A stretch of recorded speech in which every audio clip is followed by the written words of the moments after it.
Good morning all of you. मैं Kamlesh sir एक बार फिर अपने यूट्यूब चैनल एग्जाम 21 के प्लेटफॉर्म पर। तो आइए हम लोग एग्जाम स्पेशल का जो क्लास प्रारंभ किए हैं उसको आगे बढ़ाते हैं। इस भाग में हम लोग साइमन कमीशन के बारे में टू दी पॉइंट अध्ययन करेंगे। जैसे आपके एग्जाम में क्वेश्चन पूछे जाते हैं और टू दी पॉइंट डिस्कस करने के बाद आपका कोई भी क्वेश्चन मिस नहीं होगा एग्जाम में। इस बात को आप लोग ध्यान रखिएगा, पूरी गारंटी है इस बात की कि कोई क्वेश्चन आपसे मिस नहीं होगा। तो आइए हम लोग आगे बढ़ाते हैं इसको। Simon commission. साइमन कमीशन का गठन 1927 ईस्वी में हुआ था। और ध्यान रखिएगा, पीछे का आप लोग वीडियो अवश्य देख लीजिएगा या पीछे का जो क्लास है उसको अवश्य देख लीजिएगा। और वह क्लास आपको न मिल पाए तो आप लोग हमारे इस नंबर पर 76180253 और 04 व्हाट्सअप नंबर भी है, कांटेक्ट नंबर भी है, आप लोग संपर्क कर सकते हैं। और कोई क्वेश्चंस भी है तो व्हाट्सअप के माध्यम से उसका आंसर जान सकते हैं, तो वह कांटेक्ट कर सकते हैं। चैनल को एग्जाम 21 जो यूट्यूब चैनल है उसको अवश्य सब्सक्राइब कर लीजिएगा आप लोग, कि वीडियो का नोटिफिकेशन तत्काल आप लोगों को मिल जाए। ओके, तो आइए साइमन कमीशन। साइमन कमीशन आपसे एग्जाम में पूछा जाता है कि साइमन कमीशन का गठन कब किया गया। तो साइमन कमीशन का गठन 1927 को किया गया था और वह अभी नवंबर 1927 कहां पर किया गया था? ब्रिटेन में, लंदन में किया गया था। इस बात को आप लोग ध्यान रखिएगा। अब प्रश्न यह है कि साइमन कमीशन का गठन क्यों किया गया था। तो भारत में राष्ट्रीय आंदोलन बड़ी तेजी से आगे बढ़ रहा था और 1919 का एक्ट यानी अधिनियम आप लोग जानते ही होंगे, उसमें यह प्रावधान किया गया था कि प्रत्येक 10 वर्ष के बाद एक आयोग का गठन किया जाएगा और जो इस बात की यानी इस अधिनियम की या एक्ट की समीक्षा करेगा और फिर आगे की रूपरेखा अथवा रणनीति तय करेगा या तय किया जाएगा। ओके, लेकिन प्रत्येक 10 वर्ष के बाद लिखा गया था, ध्यान रखिएगा। तो 1919 का जो एक्ट था या 1919 का जो अधिनियम था तो उसके अकॉर्डिंग तो 10 वर्ष के पश्चात यानी 10 वर्ष बाद तो 1929 होना चाहिए। ओके, लेकिन 2 वर्ष पहले ही ब्रिटिश सरकार ने क्या किया था? साइमन कमीशन यानी एक आयोग का गठन कर दिया था जिसका नाम था साइमन कमीशन। तो यह कमीशन समय से पूर्व यानी 2 वर्ष पहले ही इस आयोग का या कमीशन का गठन ब्रिटिश सरकार द्वारा कर दिया गया था नवंबर 1927 में, ध्यान रखिएगा। और यह कमीशन भारत आया 1928 में, यानी फरवरी 1928 में यह कमीशन यानी साइमन कमीशन भारत आया। अब ध्यान रखना है, भारत आया तो कहां पर उतरा? बॉम्बे में, ध्यान रखिएगा। जल मार्ग से आया था और बंबई बंदरगाह उतरा था और बंबई के बाद यह भारत में आए। तो यह भी आपसे क्वेश्चन पूछा जाता है कि साइमन कमीशन कहां पर उतरा या साइमन कहां पर उतरे या कहां से भारत में, या यह भी क्वेश्चन पूछा जाता है कि साइमन कमीशन का सर्वप्रथम विरोध कहां हुआ। यही क्वेश्चन ज्यादा पॉपुलर है। तो जहां पर साइमन कमीशन जहां से भारत में एंट्री किए यानी प्रवेश किए वहीं से इनका विरोध शुरू हो गया था। ओके, विरोध का कारण मैं आपको बताता हूं। इसलिए इसका विरोध कहां प्रारंभ होगा? बॉम्बे में, ठीक है, बंबई। आगे आइए, इस आयोग के जो अध्यक्ष थे, बार बार एग्जाम में आपसे पूछा जाता है, इनका नाम था सर जॉन साइमन। तो सर जॉन साइमन की अध्यक्षता में इस आयोग का गठन किया गया था, इसलिए इन्हीं के नाम पर साइमन कमीशन इसका नाम पड़ गया था। ओके, ध्यान रखिएगा। और साइमन कमीशन के अलावा 6 सदस्य और इसमें थे। ओके, ध्यान रखिएगा। एग्जाम में हमेशा आप लोगों से सदस्य के बारे में पूछता है, इस बात को ध्यान रखिएगा। तो इसके सदस्य थे जॉर्ज फॉक्स, एडवर्ड कैडोगन, अगले हैं बैरन स्ट्रैथकोन और अगले व्यक्ति हैं क्लीमेंट एटली और फिर हैं लॉर्ड बर्नहैम और इसके बाद है वर्नन हार्मशार्न। ध्यान रखिएगा। तो ये 6 सदस्य हो गए। सदस्यों में George Fox number 1, number 2 Edward Cadogan, number 3 Baron Strathcona और नंबर 4 हैं क्लीमेंट एटली और नंबर 5 है यानी 5th नंबर पर है लॉर्ड बर्नहेम एंड 6th नंबर पर है बर्नन हार्मशाह। ओके, तो इस बात को ध्यान रखिएगा, इन सदस्यों को आप लोग अच्छे से याद कर लीजिएगा। और अध्यक्ष थे सर जॉन साइमन। अब अगला पॉइंट है, इस आयोग में कोई भारतीय नहीं था, यानी कोई भारतीय सदस्य को इस आयोग में नहीं रखा गया था और यही विरोध का रीजन था या कारण था। ओके, ध्यान रखिएगा, इस साइमन कमीशन का विरोध भारतीयों द्वारा क्यों किया गया? भारतीयों द्वारा इसीलिए किया गया था कि इसमें इस आयोग में किसी भी भारतीय सदस्य की नियुक्ति नहीं की गई थी। ओके, इस बात को ध्यान रखिएगा। तो भारतीयों द्वारा विरोध का मुख्य कारण यही था कि किसी न किसी भारतीय को भी इस आयोग में सदस्य बनाना चाहिए। ओके, आगे बढ़ते हैं। इसीलिए जब यह आयोग फरवरी 1928 में जब यह आयोग भारत आया मतलब सर्वप्रथम कहाँ? बॉम्बे, यानी बम्बई बंदरगाह पर उतरा और बॉम्बे शहर से भारत में प्रवेश किया, तो वहीं से भारत में विरोध प्रारंभ हो गया। इसलिए यहाँ पर इस पॉइंट को हमने लिख भी दिया है कि भारत में विरोध हुआ। किसका विरोध हुआ? साइमन कमीशन का।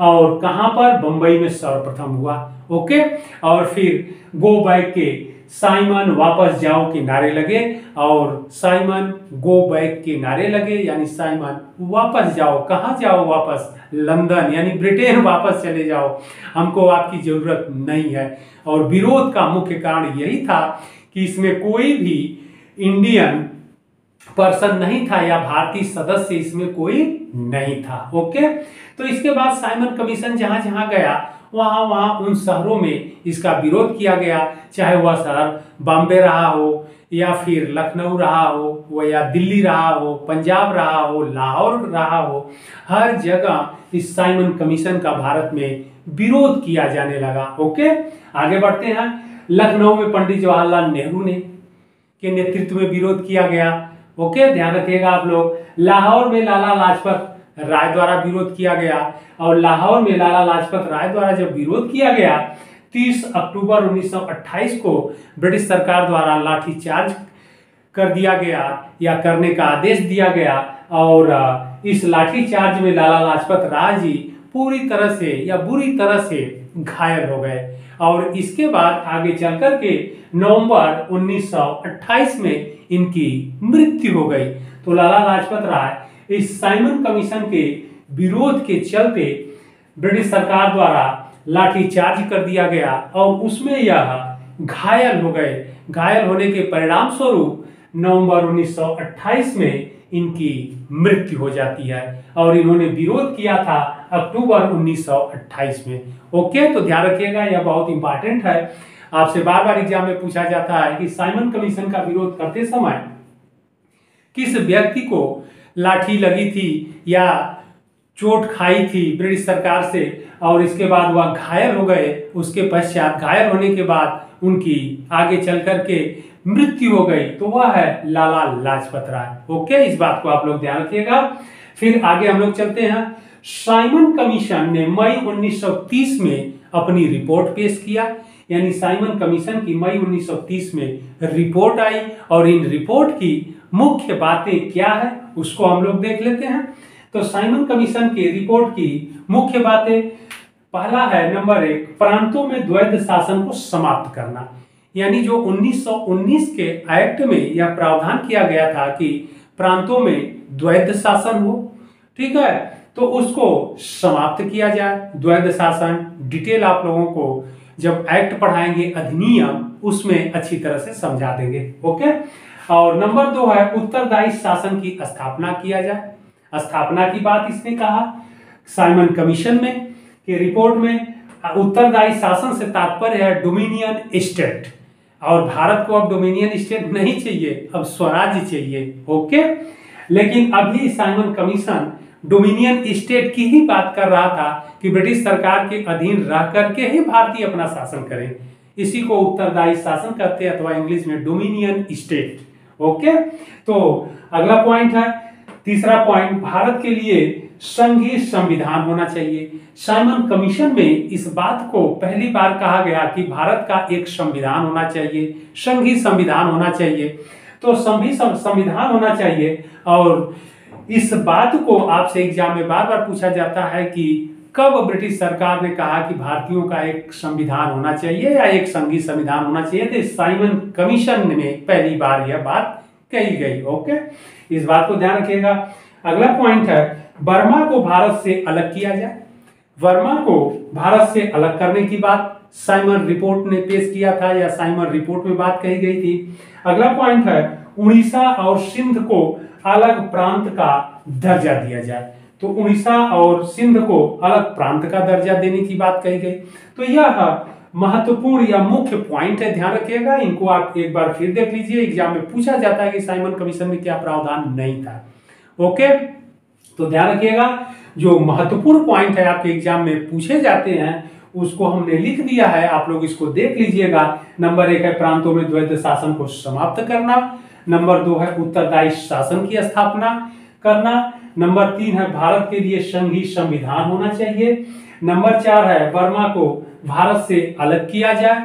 और नंबर 5 है उड़ीसा और सिंध को अलग प्रांत का दर्जा दिया जाए। तो ध्यान रखिएगा, अब जब साइमन कमीशन द्वारा जो भारत के लिए संघीय संविधान होना चाहिए की बात कहा गया था और यह संविधान भारतीयों द्वारा लिखा जाए या भारतीयों द्वारा तैयार किया जाए, तो भारतीयों ने इस चैलेंज को स्वीकार किया और फिर आगे चल करके 1928 में ही मोतीलाल नेहरू के नेतृत्व में एक आयोग का गठन किया था। ध्यान रखिएगा, तो उसको हम लोग आगे देखते हैं। संविधान से संबंधित या संविधान की रूपरेखा या संविधान निर्मित करने के लिए। ओके, तो इस बात को ध्यान रखिएगा, ये साइमन कमीशन है। आप लोग टू दी पॉइंट हमने आप लोगों को बता दिया, इसको आप लोग देख लीजिएगा।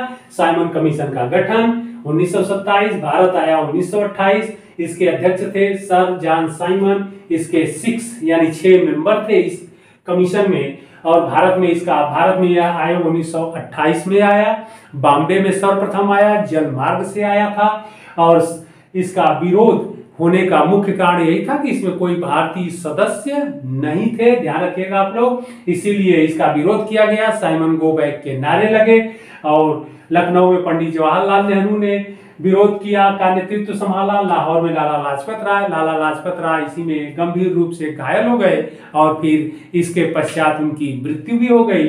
साइमन कमीशन ने मई 1930 में अपनी रिपोर्ट पेश की और इस रिपोर्ट में प्रमुख बातें यह थी जो हम आप लोगों ने डिस्कस कर लिया। तो ध्यान रखिएगा, यह महत्वपूर्ण पॉइंट थे। फिर हम लोग मिलते हैं अगले भाग में, तब तक आप लोग अच्छे से देखिए।